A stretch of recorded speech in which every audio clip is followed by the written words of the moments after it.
கண்டிப்பா வரும். நான் புது ஆட்சி வராமலாம் சொல்ல முடியாது.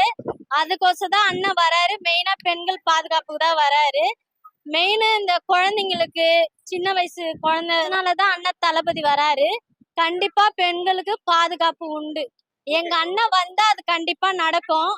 மத்தவங்க யாரு வந்தா அது நடக்குமான்னு எங்களுக்கு தெரியாது. ஆனா கண்டிப்பா அண்ணன் வருவாரு. பெண்களுக்கு தான் சொல்லியிருக்காரு. குழந்தைங்க பாதுகாப்புக்கு பெண்களுக்கு பாதுகாப்புக்கு தான் முதல் தளபதி எங்களுக்கு சொல்லியிருக்காரு. அடுத்த சிஎம்ஏ எங்க முதல்வர்னால விஜய் அண்ணா தான். அது இப்போ கண்டிப்பா இந்த போராட்டத்துக்கு ஏதாவது ஒரு தீர்வு கிடைக்கும். கண்டிப்பா அது நல்லபடியா ஒரு முடிவு வரும். அது நாங்க வெயிட் பண்றோம். படிச்ச பெண்களுக்கு வேலையே கிடைக்கல.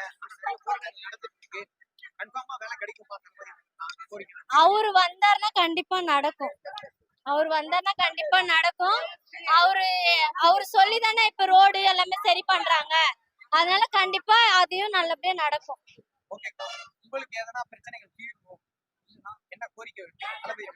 நாங்க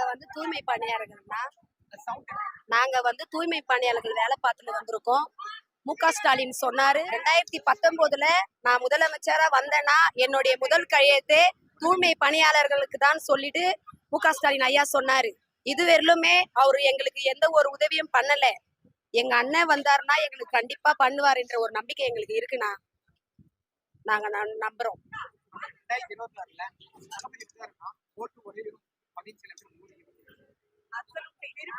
விருப்பம் இருக்கிறவங்க கண்டிப்பா ஓட்டு போடுவாங்க. 18 வயசு பெண்களும் இப்ப எல்லாம் ஏஜ் 18 ஆகுதுல. கண்டிப்பா அந்த பெண்களும் அவருக்கு தான் ஓட்டு கண்டிப்பா போடுவாங்க. இதுல எந்த மாற்றமும் கிடையாது. விருப்பம் இருக்கிறவங்க ஓட்டு போடுவாங்க. விருப்பம் இல்லாதவங்க போட மாட்டாங்க. நாங்க எல்லாரும் தளபதிக்கு தான் போடுவோம்.